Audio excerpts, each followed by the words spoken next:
മലങ്കര സഭാപിതാക്കന്മാർ എന്ന ഗ്രന്ഥത്തിൽ doctor Samuel Chandanappally sir രേഖപ്പെടുത്തിയിരിക്കുന്നത് പോലെ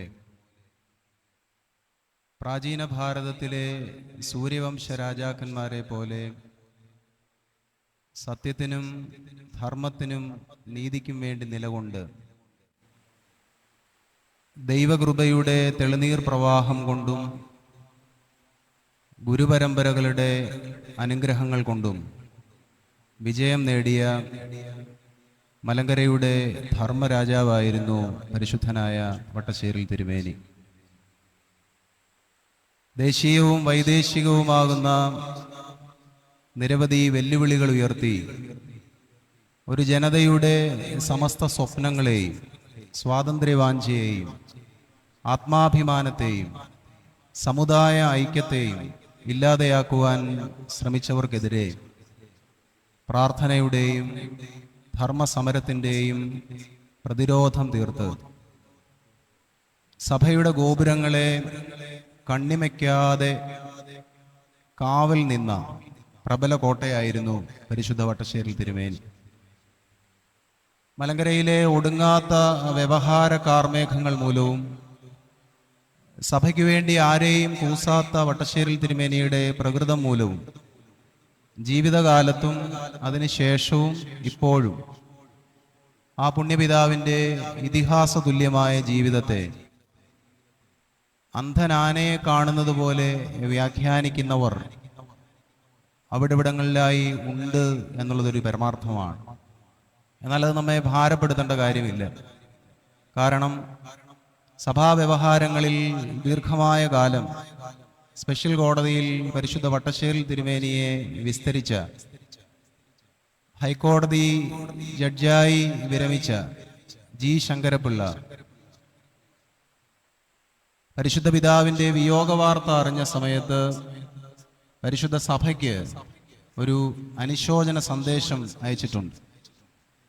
അത് ബഹുമാന്യനായ കൊച്ചുകോശി IAS തൻ്റെ ധീരോദാത്ത വിശുദ്ധൻ എന്ന പുസ്തകത്തിൽ ആ കത്ത് ഉൾച്ചേർത്തിട്ടുണ്ട്. അവിടെ ന്യായാധിപനായ ജി ശങ്കരപിള്ള പരിശുദ്ധ വട്ടശ്ശേരിൽ തിരുമേനിയുടെ വിയോഗത്തിൽ കുറിച്ചത് ഇങ്ങനെയാണ്: മലങ്കരയുടെ മോർ ദീവന്നാസ്യോസ് മെത്രാപ്പോലീത്തായുടെ വിയോഗ വാർത്ത എന്നെ സംതപ്തനാക്കി. അദ്ദേഹത്തിൻ്റെ വിയോഗം മൂലം സഭയ്ക്ക് നികത്താനാവാത്ത നഷ്ടമാണ് സംഭവിച്ചതെന്ന് ഞാൻ പറയേണ്ടതില്ലല്ലോ. അനന്യസാധാരണമായ വ്യക്തിമാഹാത്മ്യമുള്ള ഒരു ദേഹമായിരുന്നു അദ്ദേഹം. മലങ്കര സഭയുടെ ക്ഷേമത്തിൽ ഹൃദയപ്രാധാന്യമുള്ള ഒരു തത്വത്തിൻ്റെ സംരക്ഷണത്തിനു വേണ്ടി അദ്ദേഹത്തിന് നിവർന്നു നിന്ന് പോരാടേണ്ടി വന്നു.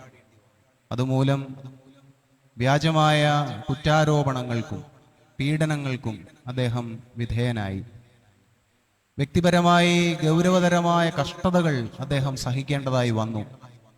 അവയെല്ലാം ഒരു വീരയോദ്ധാവിന് അനുയോജ്യമായ ധൈര്യത്തോടും ഒരു സത്യക്രിസ്ത്യാനിക്ക് യോജിച്ച സമർപ്പണ ബുദ്ധിയോടും കൂടി അദ്ദേഹം അഭിമുഖീകരിച്ചു.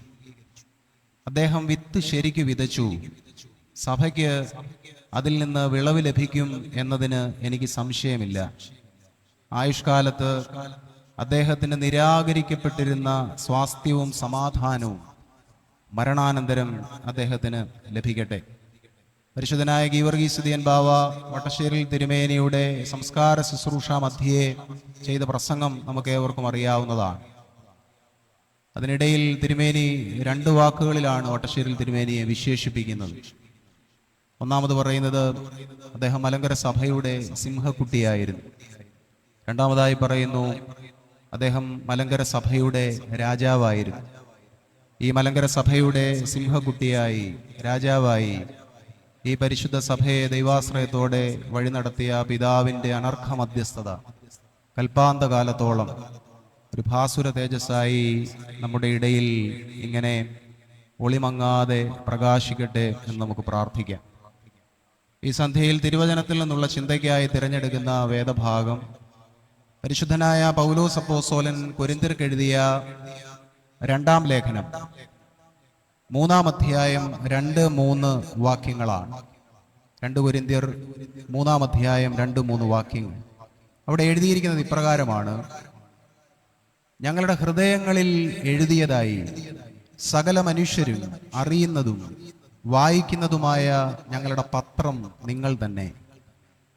ഞങ്ങളുടെ ശുശ്രൂഷയാൽ ഉണ്ടായ ക്രിസ്തുവിൻ്റെ പത്രമായി നിങ്ങൾ വെളിപ്പെടുന്നുവല്ലോ.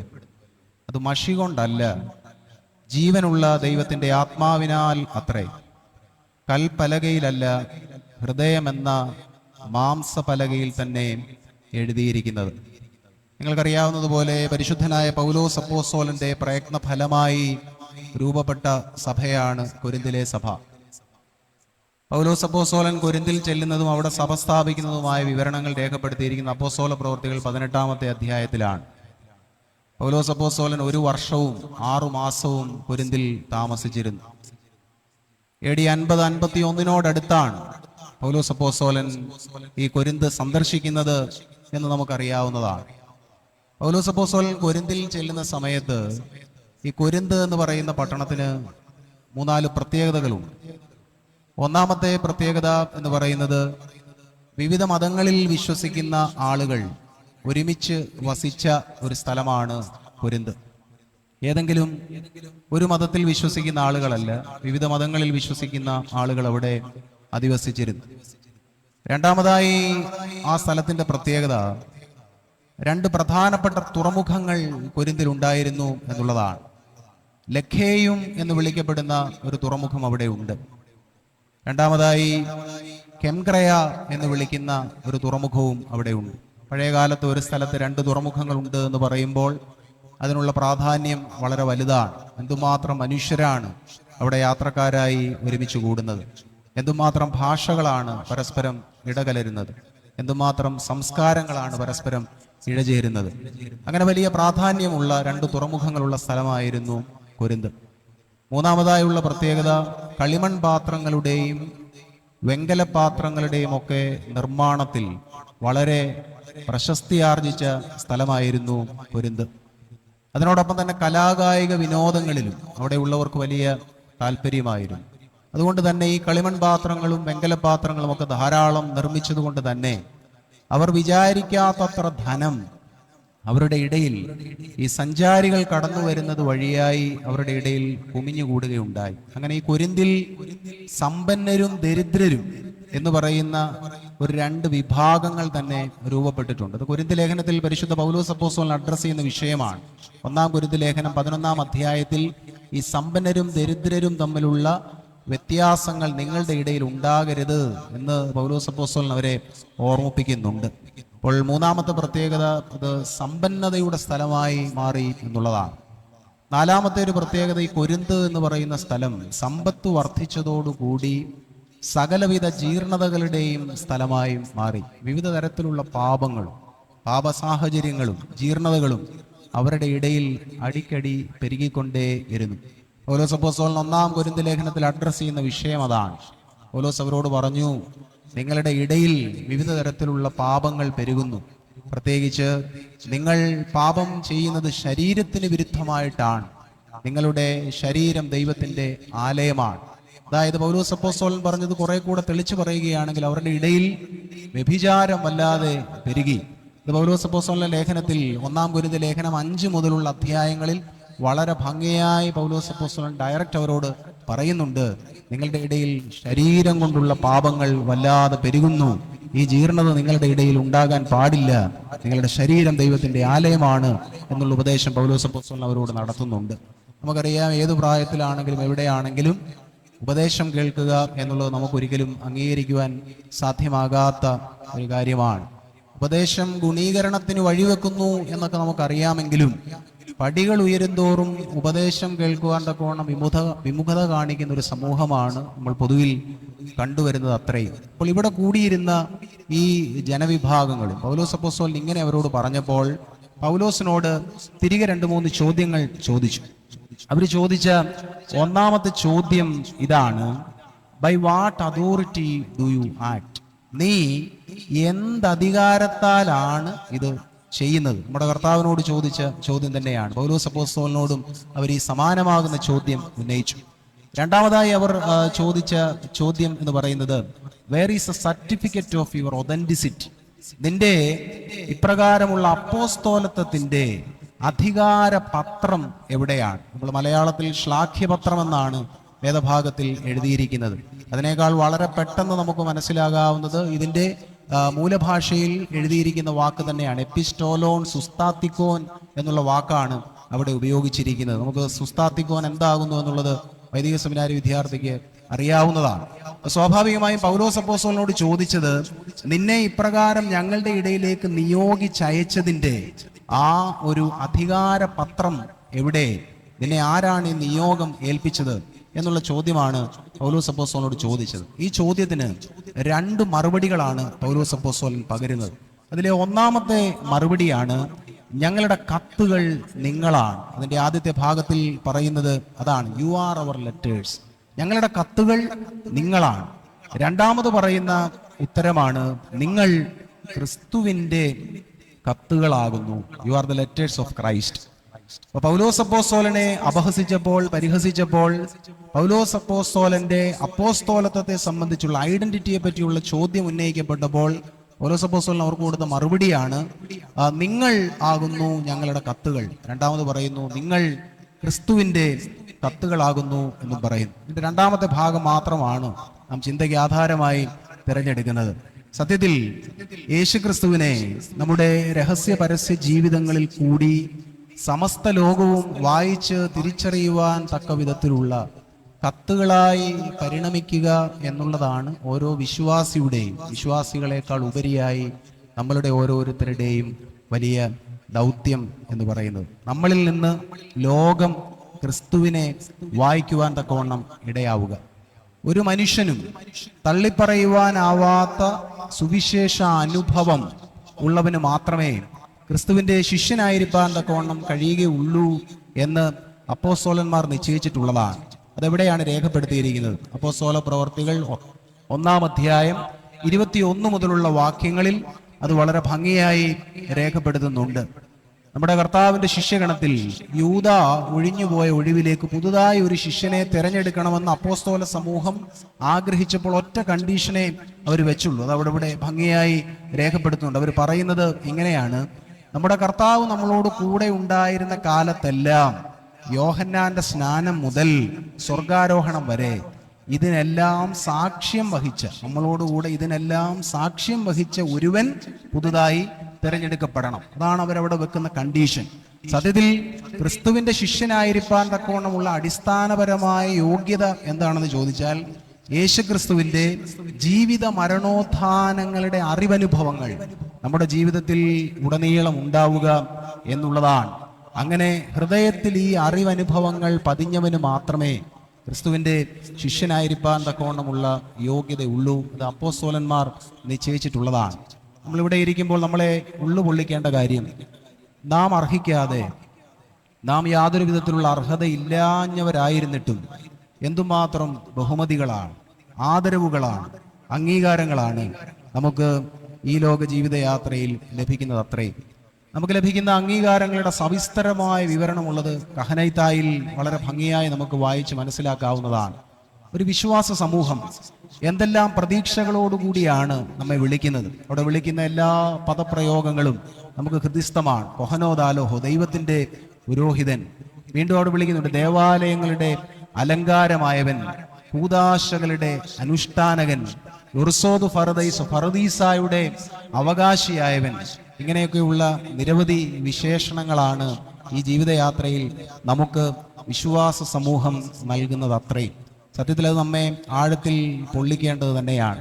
യേശുക്രിസ്തുവിന്റെ ജീവിത മരണോത്ഥാനങ്ങളുടെ അറിവനുഭവങ്ങൾ ആഴത്തിൽ പതിഞ്ഞവന് മാത്രമേ അവന്റെ ശിഷ്യനായിരിക്കാൻ തക്കവണ്ണം യോഗ്യതയുള്ളൂ എന്ന് അപ്പോസ്തലന്മാർ ഒരുമിച്ച് ഇതാ രേഖപ്പെടുത്തിയിരിക്കുമ്പോൾ നമുക്ക് ഈ അറിവനുഭവങ്ങളിലേക്ക് എത്രത്തോളം വളരുവാൻ തക്കവണ്ണമായിട്ടുണ്ട് എന്നുള്ളത് അവരവർ തന്നെ പരിശോധിച്ച് തിരിച്ചറിയേണ്ടതാണ്.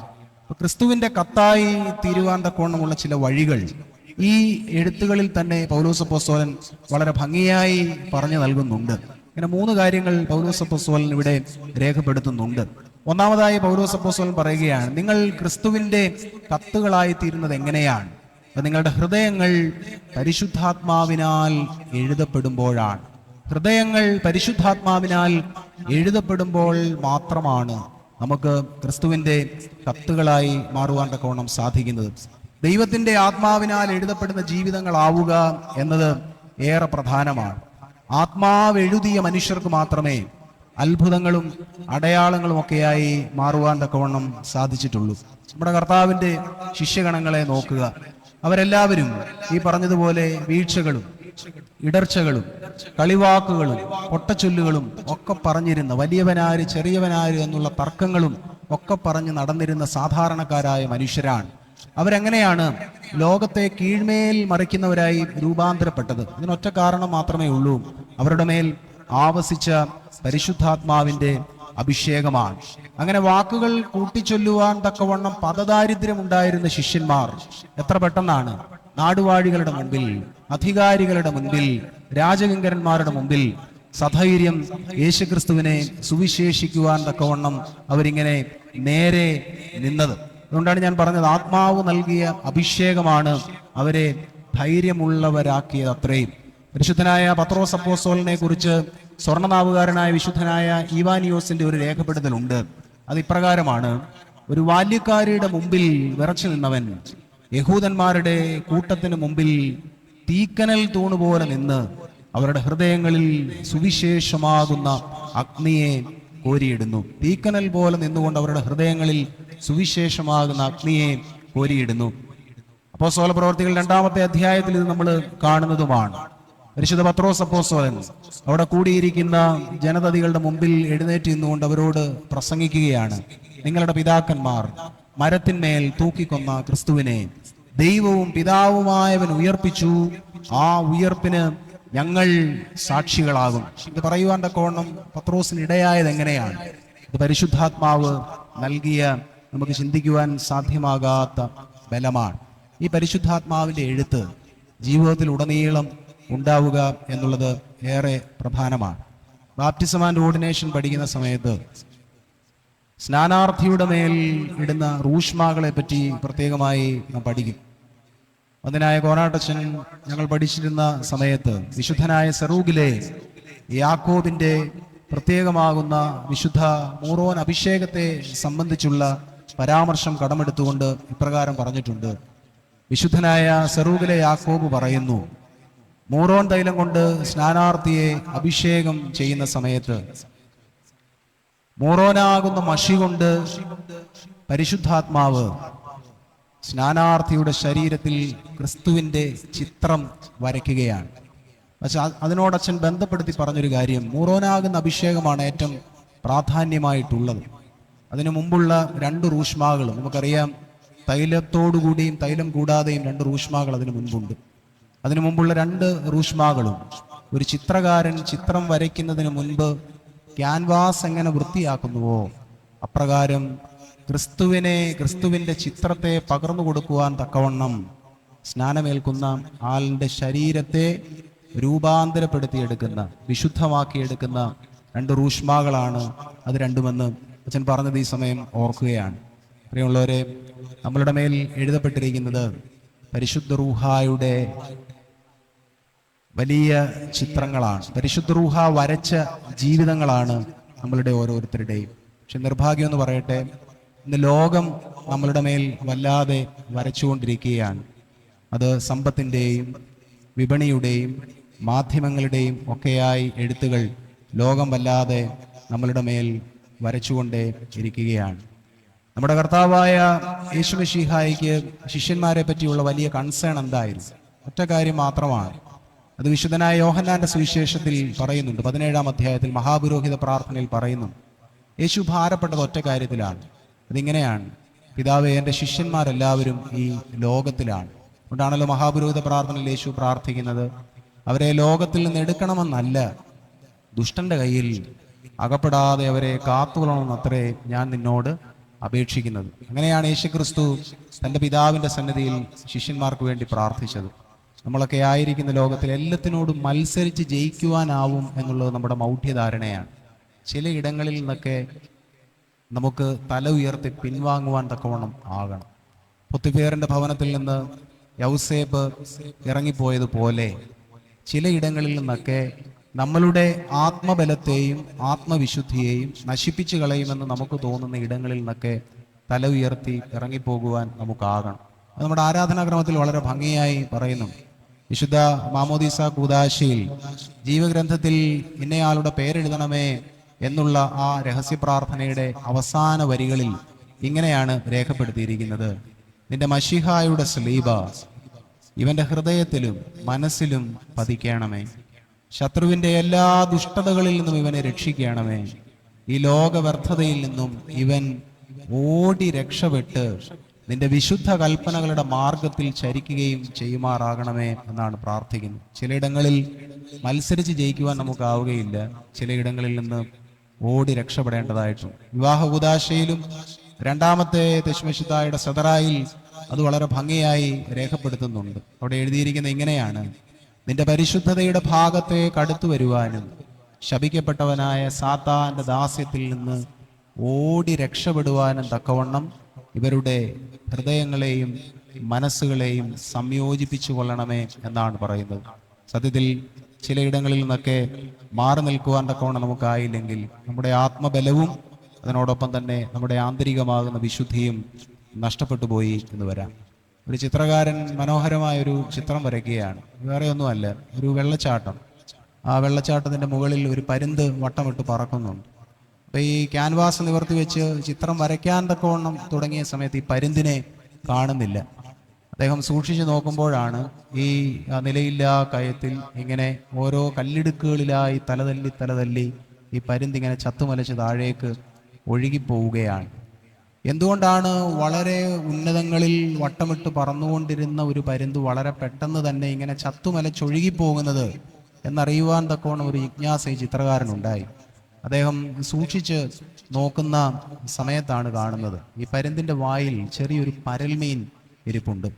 സത്യത്തിൽ ഈ ഉയർന്നു പറക്കുന്നതിനിടയിൽ ആ ചെറിയൊരു പരൽമീനെ പിടിക്കുവാൻ തക്കവണ്ണം ഇറങ്ങി വന്നതാണ് അതിൻ്റെ ജീവൻ തന്നെ അപായത്തിൽ ആയി പോകുവാൻ തക്കവണ്ണമുള്ള കാരണം.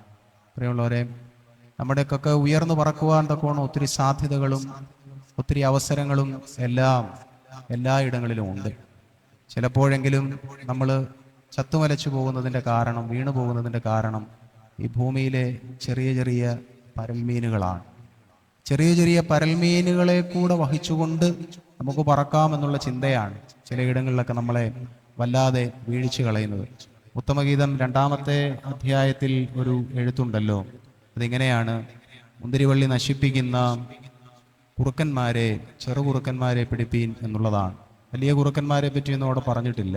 ചെറുതെന്ന് തോന്നുന്ന ബലഹീനതകളാണ് നമ്മളെ എല്ലാവരെയും വീഴ്ത്തിക്കളയുന്നത്. ഈ ചെറിയ കുറുക്കന്മാർ ചെയ്യുന്ന പരിപാടി എന്താണ്?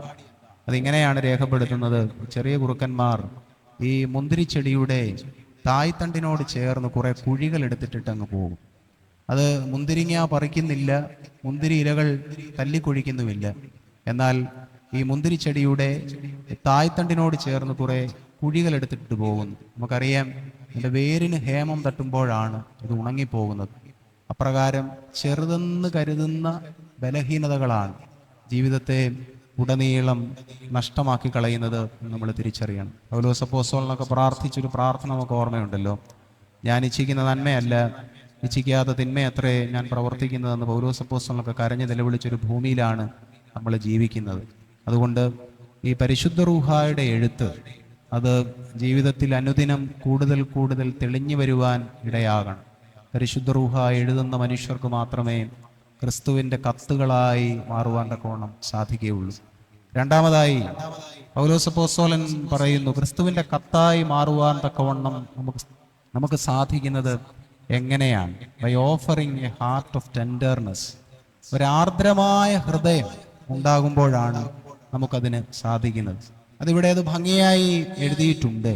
ഈ പരിശുദ്ധ റൂഹായുടെ എഴുത്ത് കൽപ്പലകകളിലല്ല, അത് നിങ്ങളുടെ മാംസളമായ ഹൃദയങ്ങളിലത്രേ എന്നാണ് അവിടെ പറഞ്ഞിരിക്കുന്നത്. കൽപ്പലകകളിലല്ല എഴുതുന്നത്, നിങ്ങളുടെ മാംസളമായ ഹൃദയങ്ങളിലാണ് എന്നാണ്. ഹൃദയം എന്ന മാംസപലകയിലാണ് എഴുതുന്നത്. നമ്മുടെ രഹസ്യ പ്രാർത്ഥനകൾ പരിശോധിച്ചാൽ മനുഷ്യ ഹൃദയത്തെ ആവർത്തിച്ചാവർത്തിച്ച് ഒത്തിരി ഇടങ്ങളിൽ വിവിധ വിശേഷണങ്ങളാലാണ് വിശേഷിപ്പിച്ചിരിക്കുന്നത്. അടുത്ത് പറയുന്നുണ്ട്, ഹൃദയമെന്ന് പറയുന്നത് ദൈവസിംഹാസനമാണ് എഴുതിയിട്ടുണ്ട്. ഹൃദയമെന്നുള്ളത് ദ സീറ്റ് ഓഫ് പ്രയർ, പ്രാർത്ഥനയുടെ ഇരിപ്പിടമാണ് എന്ന് എഴുതിയിട്ടുണ്ട്. ഓൾട്ടർ ഓഫ് ഹോളി സ്പിരിറ്റ്, പരിശുദ്ധാത്മാവിൻ്റെ ഇരിപ്പിടമാണ്, സിംഹാസനമാണ് എന്ന് പറയുന്നു. അപ്പൊ ഇങ്ങനെ വിവിധ തരത്തിലുള്ള വ്യാഖ്യാനങ്ങളാണ് ഹൃദയം എന്നുള്ളതിന് നൽകിയിട്ടുള്ളത്. അത്രയും ആ ഹൃദയം ആർദ്രമാവുക എന്നത് ഏറെ പ്രധാനമാണ്.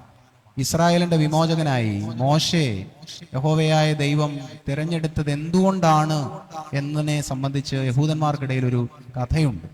അത് നമ്മളുടെ 3-4 മാസങ്ങൾക്ക് മുമ്പുള്ള മലങ്കര സഭ മാസികയിൽ എഡിറ്റോറിയലായി പ്രിയപ്പെട്ട റജിയച്ചൻ എഴുതിയതുമാണ്. ഇത് വേറെ ഒന്നുമല്ല, ഇസ്രായേലിന്റെ നായകനായി മോശയെ തിരഞ്ഞെടുത്തതിന്റെ കാരണം, മോശ തൻ്റെ അമ്മാവിയപ്പൻ്റെ ആടുകളെ മേയിച്ചുകൊണ്ട് മരുഭൂമിയിൽ കൂടെ നടന്നു പോവുകയാണ്. ഉള്ളതിലൊരാട് നഷ്ടപ്പെട്ടു പോവുക നിമിത്തമായി ഈ മനുഷ്യൻ അതിനെ ഉപേക്ഷിച്ചിട്ട് നടന്നില്ല. നമ്മുടെ കർത്താവിൻ്റെ ഉപമയിൽ പറയുന്നത് പോലെ ഈ ആടിനെ അന്വേഷിച്ച് ധാരാളം സമയം നിനക്കിട്ടു എന്നാണ് പറയുന്നത്. അന്തിയായപ്പോൾ ഒരു ജലധാരയുടെ അരികിൽ ഈ ആടിരിക്കുന്നത് കണ്ടു.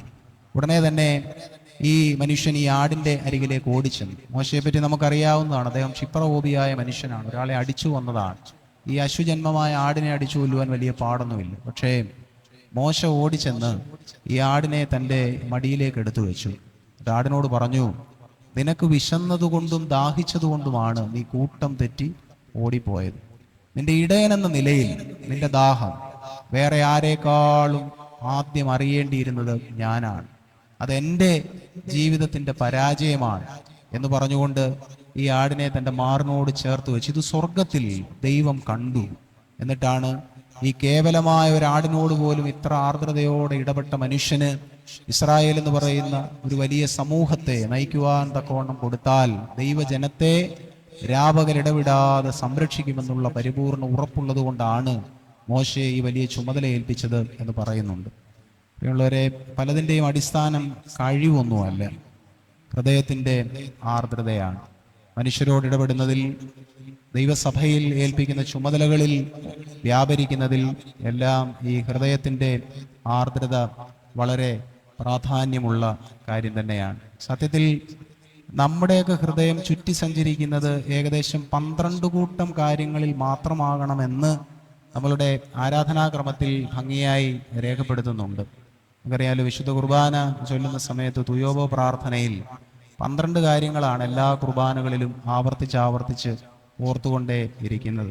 അത് തുയോബോയുടെ പ്രാർത്ഥന ആരംഭിക്കുമ്പോൾ ഇങ്ങനെയാണ്: ഗബ്രിയേൽ മാലാഖായുടെ ദൂത്, മഹനീയമായ ഗർഭധാരണം, യോർദാൻ നദിയിലെ സ്നാനം, 40 ദിവസത്തെ ഉപവാസം. ഇങ്ങനെയുള്ളത് എണ്ണി നോക്കുമ്പോൾ 12 കാര്യങ്ങൾ മാത്രമേ ഉള്ളൂ. നമ്മൾ വിശുദ്ധ കുർബാനയ്ക്ക് സമർപ്പിക്കുന്ന ആ അപ്പത്തിലും നമുക്ക് കാണുന്നത് 12 ഭാഗങ്ങളാണ്. സത്യത്തിൽ പ്രാർത്ഥനാപൂർവം ഈ ഓരോന്നും ധ്യാനിച്ച് ബലിപീഠത്തെ ഒന്ന് കറങ്ങി വരുമ്പോൾ തീരാവുന്നതാണ് നമ്മുടെ ഈ വാഴ്വിലെ പൗരോഹിത്യ ശുശ്രൂഷ. അത്രയും ശാന്തമായി അതിനെ ധ്യാനിപ്പാൻ തക്കവണ്ണം സമയമില്ലാതെ പോകുന്നു എന്നുള്ളത് നമ്മളുടെ ഓരോരുത്തരുടെയും വലിയ പരാജയവുമാണ്. രണ്ടാമതായി, നമുക്ക് ക്രിസ്തുവിൻ്റെ കത്തുകളായി മാറുവാൻ തക്കവണ്ണം സാധിക്കുന്നത് ഹൃദയത്തിൻ്റെ ആർദ്രതയുള്ളപ്പോൾ മാത്രമാണ്. നമുക്കറിയാവുന്ന പോലെ ക്രിസ്താനുകരണം എഴുതിയ തോമസ് അക്കംബിസ്, അദ്ദേഹം തൻ്റെ പുരോഹിത വിചാരങ്ങളിൽ ഇങ്ങനെ 2-3 വരികൾ എഴുതുന്നുണ്ട്. അതിങ്ങനെയാണ്: ആ കരങ്ങൾ എത്ര ശുദ്ധിയുള്ളതാകണം, ആ ശരീരം എത്ര നിർമ്മലതയുള്ളതാവണം, ശുദ്ധതയുടെ അതിനാഥൻ കൂടെ പ്രവേശിക്കുന്ന ആ ഹൃദയം എത്ര നിഷ്കളങ്കമായിരിക്കണം, ദിനവും ക്രിസ്തുവിൻ്റെ ശരീരത്തെ നോക്കുന്ന അയാളുടെ കണ്ണുകൾ എത്ര അച്ചടക്കമുള്ളത് ആവണം. വിശുദ്ധ കുർബാന ചൊല്ലുന്ന സമയത്ത് സൂക്ഷിച്ച് ഈ അപ്പത്തിലേക്ക് നോക്കുകയാണെങ്കിൽ 2 കണ്ണുകൾ നമ്മെ നോക്കുന്നതായുള്ള അനുഭവങ്ങളും നമ്മുടെ പൗരോഹിത്യ ജീവിതത്തിൽ ഉണ്ടാവുക തന്നെ ചെയ്യും. അതുകൊണ്ട് നമുക്ക് ക്രിസ്തുവിൻ്റെ കത്തുകളായി മാറുവാൻ തക്കവണ്ണം ഈ പറഞ്ഞതുപോലെ ഹൃദയത്തെ ആർദ്രതയുള്ളതാക്കി മാറ്റാം. മൂന്നാമതായി ഒരു കാര്യം കൂടെ പറഞ്ഞിട്ട് വാക്കുകളെ ഉപസംഹരിക്കുകയാണ്. പരിശുദ്ധ പൗലോസ് അപ്പോസ്തലൻ അവരോട് പറയുന്നു, നിങ്ങൾക്ക് ക്രിസ്തുവിൻ്റെ കത്തുകളായി മാറുവാൻ തക്കവണ്ണം സാധിക്കുന്നത് എങ്ങനെയാണ്? അത് ക്രിസ്തുവിൻ്റെ സൗരഭ്യവാസനയായി മാറുന്നതിൽ കൂടെയാണ്.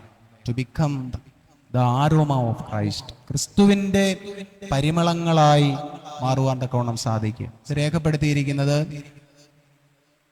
2 കൊരിന്ത്യർ ലേഖനം 2 അധ്യായം 15 വാക്യത്തിലാണ്. അവിടെയും പൗലോസ് അപ്പോസ്തലൻ ഇവരുടെ സമാനമായ ചോദ്യത്തിന് കൊടുക്കുന്ന മറുപടിയാണ്. ഇവിടെ പൗലോസ് അപ്പോസ്തലൻ പറഞ്ഞു, ഞങ്ങൾ ക്രിസ്തുവിൻ്റെ പരിമളങ്ങളാണ് എന്ന് പറഞ്ഞുകൊണ്ടാണ് അവരെ നേരിടുന്നത്. ക്രിസ്തുവിൻ്റെ പത്രങ്ങളായി മാറുവാൻ തക്കവണ്ണം നമുക്ക് സാധിക്കുന്നത് ക്രിസ്തുവിൻ്റെ പരിമളമായി മാറുമ്പോൾ മാത്രമാണ്. നമ്മുടെ കർത്താവായ യേശു മിശിഹായ്ക്ക് ഒരു ഗന്ധമുണ്ട്. അത് നമ്മുടെ ആരാധനാക്രമത്തിലാണ് പറയുന്നത്. വിശുദ്ധ മൂറോൻ ഖുദാശയുടെ ഗീതങ്ങളും പ്രാർത്ഥനകളും ശ്രദ്ധിക്കുകയാണെങ്കിൽ 60-ലധികം തവണ യേശുക്രിസ്തുവിൻ്റെ ഗന്ധത്തെ പറ്റിയുള്ള പരാമർശമുണ്ട്. നിന്മണമേറ്റാനന്ദിപ്പാൻ അവരോടി വരും നിന്നരികിൽ. ക്രിസ്തുവേ, നിന്റെ ശരീരത്തിൽ നിന്ന് അഭൗമമാകുന്നൊരു സുഗന്ധം പുറപ്പെടുന്നു. ബഹുജാതികൾ ആ സുഗന്ധത്തിൽ ആകൃഷ്ടരായി നിന്റെ അരികിലേക്ക് ഓടിക്കൂടുന്നു എന്നാണ് അവിടെ എഴുതിയിരിക്കുന്നത്. യേശുക്രിസ്തുവിനൊരു സുഗന്ധമുണ്ടെന്ന് ഇവിടെ മാത്രമൊന്നുമല്ല. വിശുദ്ധ മാമോദീസ കൂദാശയിൽ മൂറോൻ തൈലം എടുത്ത് കുഞ്ഞിനെ അഭിഷേകം ചെയ്യുമ്പോൾ നമ്മൾ ചൊല്ലുന്ന പ്രാർത്ഥനയിലും മശിഹായുടെ പരിമളവാസനയും എന്ന് പറഞ്ഞുകൊണ്ടാണ് തുടങ്ങുന്നത് തന്നെ. മശിഹായ്ക്കൊരു ഗന്ധമുണ്ട്, അത് ഈ പറഞ്ഞ മൂറോന്റെ ഗന്ധമാണ്. നമ്മൾ കെംതാകാലത്ത് പാടുന്ന പാട്ടിലുണ്ട്, നിൻ മുറിവുകളി നേറ്റേൻ മൂറോൻ മണമെന്നാഥ എന്നാണ് ചൊല്ലുന്നത്. സദറാ പ്രാർത്ഥനയിൽ നമ്മൾ ചൊല്ലുന്നുണ്ട്, നിന്റെ ദിവ്യജ്ഞാനമാകുന്ന സുഗന്ധം നീ ഞങ്ങളുടെ ഹൃദയങ്ങളിൽ നിറച്ചു. യേശുക്രിസ്തു അടിമുടി സുഗന്ധമുള്ളവനാണ്.